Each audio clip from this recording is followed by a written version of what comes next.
Kierretään tää rakennus. Ei muuta kuin hypä. Joo. Päästäänkö me nyt ruumiin? Joo. Katsotaan miten käy. Mä en sitten työtä tätä. En minäkään. Tää on hirveen kauaksi ja. Ei. Otetaanko käsijarru pois? Okei. Olette ylipuhuttu. Noniin. Ei saa, hei, pysäkillä vastaan! Joo, tää kaupunki on semmonen, että kun tässä on ja tossa on liikennevalo ja se on siirtynyt metrin siihen valoihin ja sä raavit sitä lasia, niin kussimuski on vanhempaa. Tämmöstä se pitää olla. Tämmöstä se pitäis olla. Täh?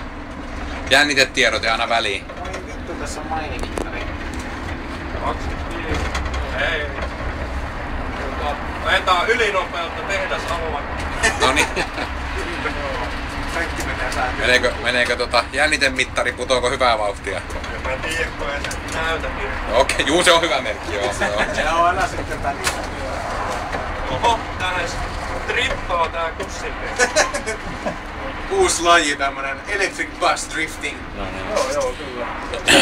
Kannattaako pysyä täällä sisäalueella? Ei kannata. Ei kannata. Tää ei oo tää rekisterissä, mutta ei katsasta. Ai tästähän pääsee. Aika pieni. Se on vähän tämmönen seisonut tuo sisällä. Joo. Joo. Kyllähän tässä... Mä oon ihmetellyt tätä autorivistöä tossa, kun tässä on niinku kuitenkin jopa jotain ihan hyvä kuuloisen näköisiä autoja, mutta nää on tossa niinku vaan paikalla. Se näyttää mun mielestä autovarastolta. No niin se näyttää, siis osa on selkeästi sellaisia varastoja, mutta...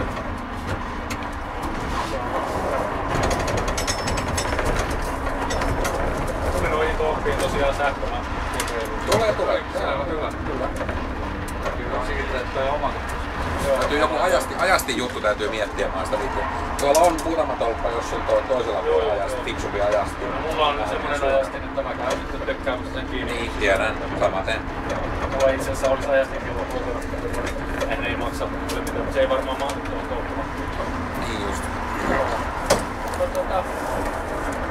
Toimii.